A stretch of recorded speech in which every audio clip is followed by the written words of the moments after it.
ಓಸಿ ಮತ್ತು ಗಾಂಜಾ, ಇಸ್ಪೇಟ್ ಇವು ಮೂರು ನಮಗೆ ಅಲರ್ಜಿ ಇದೆ ಸರ್. ನಾವು ಹೊಸದಾಗಿ ಬಂದಿದ್ದೀರಿ, SP ಅವರು ಬಹಳ ಗತಿ ಇದ್ದಾರೆ. ಅವರು ಇಬ್ರು ಸೇರಿ ಓಸಿ ದಂಧೆ ಆಡೋರು ಬಹಳ ಜನ ಇಲ್ಲಿ ಕನ್ವರ್ಟ್ ಆಗ್ತಾ ಇದ್ದಾರೆ. ಪುಲ್ಲಯ್ಯನ ಹತ್ರ ಆಗಲ್ಲ. ಪುಲ್ಲಯ್ಯವರು ಹೇಳ್ತಾರೆ, ಎಷ್ಟು ಹೇಳಿದ್ರು ಆಗ್ತಾ ಇಲ್ಲ. ಪುಲ್ಲಯ್ಯರ ಹತ್ರ ಆಗಲ್ಲ. SP ಸಾಹೇಬರು ನೀವು ಬಂದಿದ್ದೀರಿ.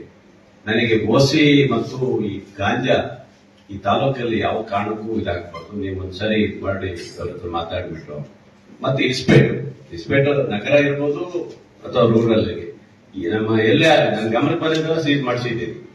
ಈ ಎಲ್ಲೇ ಆಡಿದ್ರು ಸಹ ದಯವಿಟ್ಟು ಮೂರು ಒಂದಿಷ್ಟು ನಮಗೆ ಬಂದ್ ಮಾಡಿಸಿಕೊಟ್ಬಿಟ್ಟು ಸರ್. ಮತ್ತೇನು ಹೇಳೋದಿಲ್ಲ. ಬಹಳ ಹೇಳ್ತಾರೆ, ಅದನ್ನ ಸಾಹೇಬರಿಗೆ ಹೇಳಿದ್ದೀವಿ, SP ಸಾಹೇಬರಿಗೆ. ಒಂದ್ಸರಿ ಒಂದು ಕ್ರೈಮ್ನ ಒಂದ್ 2 ಜನ ಚೇಂಜ್ ಮಾಡಿ ಸರ್. ಅವ್ರನ್ನೆಲ್ಲ ಚೇಂಜ್ ಮಾಡಿ ಅವರೆಲ್ಲ ಮಂತ್ಲಿ ತಗೊಳ್ತಾರೆ ಅನ್ನೋದು ಬಂದ್ಬಿಟ್ಟಿದ್ದಾರೆ, ಇಟ್ಕೊಂಡ್ಬಿಟ್ಟಿದ್ದಾರೆ. ಅದರಿಂದ ಅವ್ರು ಮಾಡಲ್ಲ, ಅವ್ರ ಪರವಾಗಿ ನಿಂತ್ಕೊಂಡಿದ್ದಾರೆ ಅಂತ ಹೇಳಿ ಸುಮಾರು ಜನ ಏನಾಗಿದೆ ಈ ಗೊಂದಲ ಸೃಷ್ಟಿ ಮಾಡ್ತಾರೆ. ಓಸಿ ಬಿಡ ಒಂದು ಗಾಂಜಾ ಕುಡಿದು ಅಲ್ಲಿ ಇಲ್ಲಿ ಗಲಾಟೆ ಮಾಡಿ ಏನಾದ್ರು ಅದಕ್ಕೆ ಬಿಟ್ರೆ ನಮಗೆ ಸಮಸ್ಯೆ ಜಾಸ್ತಿ ಬರುತ್ತೆ. ಇದಿಷ್ಟು ತಾವು ಒಂಚೂರು ಹೊಸಬರಾಗಿ ಬಂದಿದ್ದೀರಿ.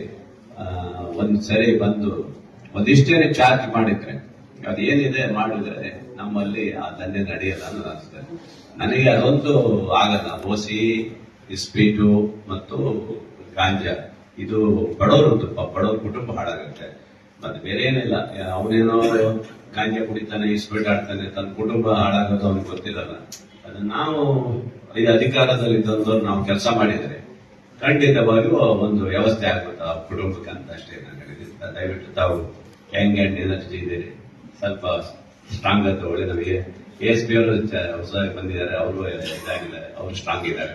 ನಿಮ್ಮ ಎಲ್ಲೆಲ್ಲ ಅಂತ ಒಂದ್ಸರಿ ಇದು ಮಾಡಿದ್ರೆ ಒಂದು ಕಡೆ 4 ಕಡೆ ಅವ್ರು ಇದು ಮಾಡಿದ್ರೆ ಖಂಡಿತ ಇದಾಗ್ತಾರೆ. ಮತ್ತೆ ಯಾರು ಮಾಡ್ತಾರನ್ನೋ ಗೊತ್ತಿಲ್ಲ, ಅಂತವ್ರು ಹಿಡಿಯೋದು ವ್ಯವಸ್ಥೆ